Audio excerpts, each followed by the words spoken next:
ibibazo dufite hano mu nkambi abakecuru turarwara bakavuga ko turi abarozi. Uwo muntu wamvuye ni umuntu Imana yantandije, Imana nkayisenga buri munsi irantandiza, waje unsanga hano ndyamye imbere y'umuryango uramvura ku buntu bwawe.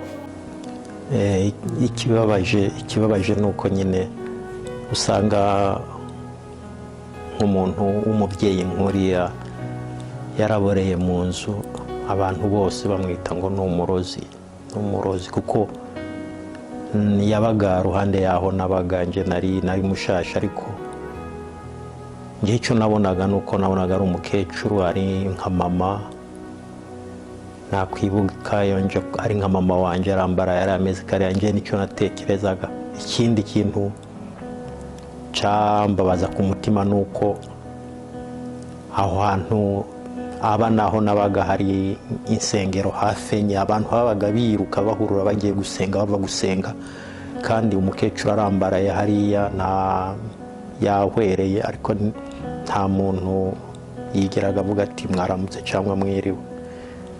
Ku buryo nje nagiye kubaza umuturanyi ko bari bamwe ngo nitonde mu nkambi nyine ahantu ntazi, mbajije umuntu arambwira ikintu yambwiye nuko nawe yambwiye ngo ramuze ngure mukecuru ni mubi, no kumwitondera ntabwo asobanutse n'ibiki byose. Ku buryo nje nagize ikibazo, umutima umwe urambwira ati bireke ntubigwemo ntige, ariko undi mutima urambwira ati umuntu wese n'umwicanyi wa Gahegu bafite ikibazo baramuvura bakamucira urubanza mu nyuma. Kandi nibuka ko iyo ngiye ari imico mibi y'Abanyafurika nyine, umuntu yisaziye wese, nibutse ukuntu na nyogokuru bamwita ngo ni umurozi. Ubwo nibwo nafashe umugambi wo kugenda nyine ndakomanga, mvugisha umuhungu we n'abataco yishoje nawe ari umugwayi, ndamubaza ati bimeze bite umukecuru, mbona kari kujugumira cyane nyine, murebye nabonye kagwaye ariko nta bushobozi nari mfite bwo kumujyana kwa muganga. Nibona muguriye utunini, muguriye ibyo kurya bikeya. Ya malariya yarakize, ndatsindagira nkagenda. N'ubu navuye gusenga, turi mu Gisimba, navuye gusenga, ndasenga Imana nkayitandiza buri munsi. Bati wampaye imikati, wampaye utwo kurya, umpana foroze. Ubundi nta kintu kinini nari mfite, ariko ni umutima numvaga nta mahoro wampaga, kandi no kuba nanone mfite ubumenyi ndi umuganga, no kugira ngo umuntu abe yaraba agapfa ndaho ngaho, numvaga ko niyo Mana bavuga ngo ibabariranga ibyaha byose, ku bwanje numva ko nk'icyaha nk'icyo ntabwo nakibabarirwa. Ibibazo bibiri byonyine ibibazo dufite hano mu nkambi, abakecuru turarwara bakavuga ko turi abarozi, ntagire utugeraho, ntagire utureba. Bajyaga baduha ifu y'igikoma y'abasaza, uriya musaza wagiye i Burayi nta kintu bakiduha. Ibibazo dufite by'abasaza ni ibyo, ntibatureba.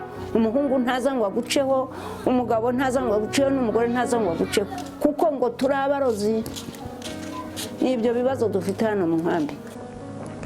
Icyo ni ikibazo gikomeye rero kiri mu nkambi ya Nzareka ku bantu bashaje b'abakecuru, kuko benshi babita ngo ni abarozi, nta muntu bitayeho. Ubona abantu barababaye, bamerewe nabi kabisa, mu gihe hari abandi nyine banezerewe, bakize, bafite amamodoka, bafite amaka, ariko urusanga urukundo nyine hagati y'abantu byahindutse ukundi. Ntabwo yanyise umurozi uwo waje kundamutsa, ndumva yambwiye byiza, ndumva yanejereje, niko gateka mfite ku mutima wanjye. Ugomba kwibuka ko Malawi nayo ni igihugu gikenye cyane, ku buryo ubuvuzi bwaho ntabwo bufaditse, hari ruswa, hari corruption, ku buryo n'iyi mitije ntabwo umuntu amenya iciye, ku buryo impunzi usanga hari nyinshi zipfa ari inzirakarengane.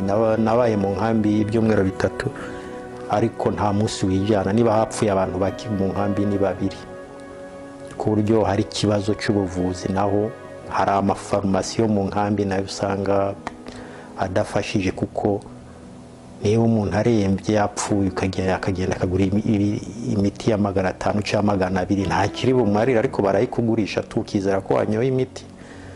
Urumva rero hari ibibazo byinshi, hakenewe nk'ubuvuzi busobanutse. Ndishimira kubivuga kubera ko waramvuye ndakira, n'ubu nkaba ndiho.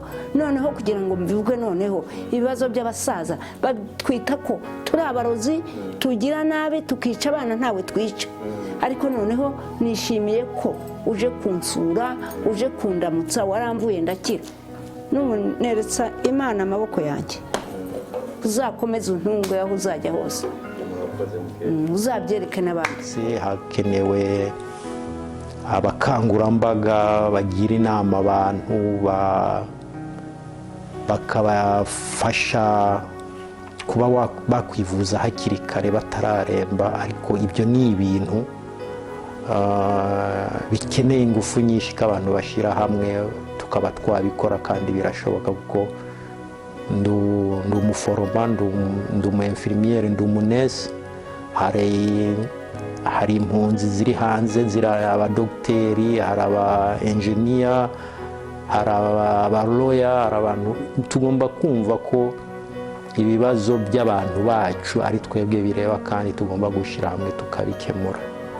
Ndagushimisha imwe n'ibiryawe, icyubahiro kibi cyawe. Hano mu basaza nta kintu baduha, nta muhungu kureba, nta ufite ifaranga nta gukebuka. Batwita ko turi abarozi. Niba hari umuntu yakwifuza kugira icyo yafasha mukecuru,